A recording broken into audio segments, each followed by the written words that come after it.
I'll tell you what, it would be great if our state had somebody who was a U.S. Senator who just did what's right for the people of our state and not for the right wing of the Republican Party, right? I mean, you know what I'm talking about. Right now we have people who are voices for special interests, but not for all the people in our state. And Texas deserves better than that. I'm not a perfect candidate, I know. I mean, I saw people with this Texas Monthly article that says my ears are one size too big for my head. I mean, but, and who knows, but I do know how to get things done. And I do know how to shoot straight. I do know how to bring people together to find common ground, on higher ground of what we want to do to lift up our community. And that's what we need in our state right now. I need your help to get there. In Houston, we just don't have, it's not a speech, it's a track record. We have, as Donna said, we brought our crime rates down to the lowest in decades. And we didn't only fight the polluters, but we won. The levels of well-known cancer-causing chemicals that had been in the air for a long time, that some of the refineries and petrochemical plants were allowed to put in the air by we actually had to fight the regulatory powers in Austin, the TCEQ, again, who was supposed to regulate, and we had to fight them and the polluters. But we brought the levels of pollution down by over 50% within a period of 5 years. And that's a fight that took spine, and we need somebody with spine representing us in DC right now.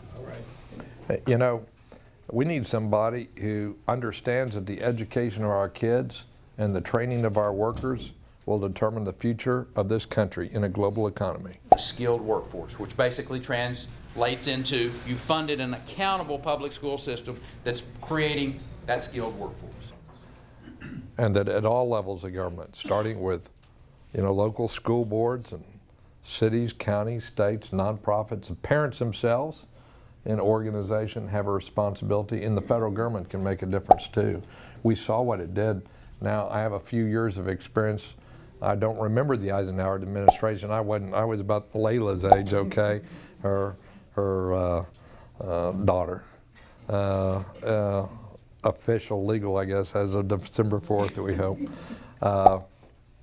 But we made a national commitment to improve science, education.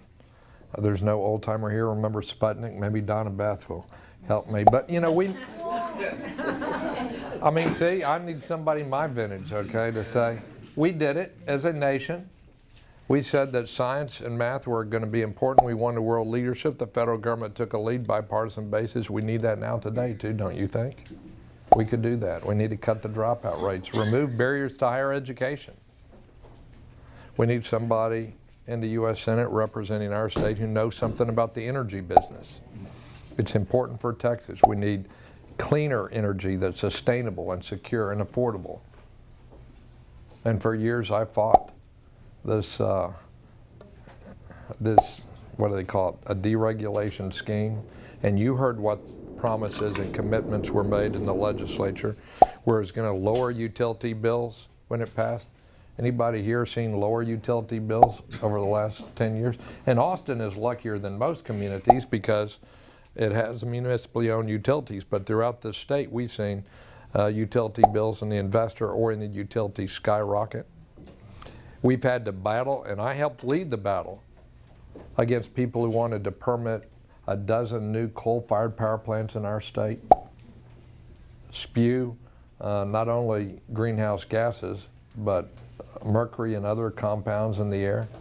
We were successful in that fight, and we said there's a better way, and we've shown how to do it within Houston. In Houston, we're the biggest purchaser of renewable energy of any city, county, state, or federal entity in the United States of America. We have the most ambitious, energy-efficient commercial codes, yes, more aggressive than Austin's, for commercial offices. We have a residential program that is without parallel in the United States of America, where some of these neighborhoods where people struggle to get by, and generally Well, they're all that we've done are majority minority, but not because of any politics. That just happens to be if you have a lot of seniors with housing with appraised values below $25,000 or $30,000. And we go in the entire neighborhood, anybody wants it. We pressurize it, seal the leaks, put insulation in, replace the light bulbs. We've done over 7,000 houses that way. They've cut their utility bills by 12 to 20%.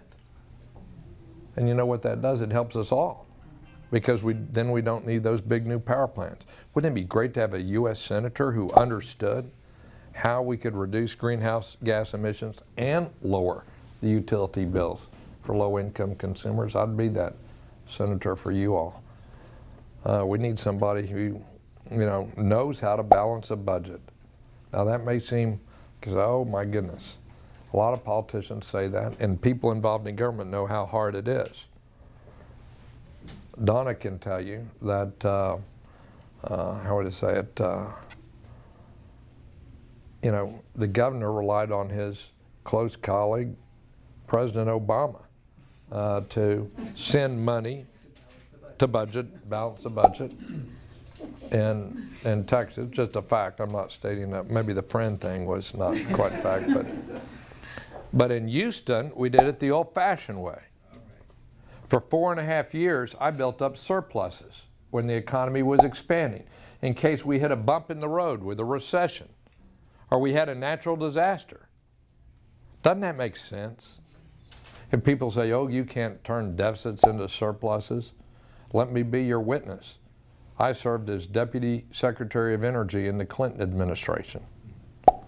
And when I started serving, and I attended cabinet meetings, and I cut a budget of a department, but ran it more efficiently and put the money, instead of putting it in nuclear testing, which we didn't need, we took money and saved some of that money, reduced the deficit and put the rest, and finding new green sources of energy and automobiles that use less fuel and things that would really protect the households of this nation.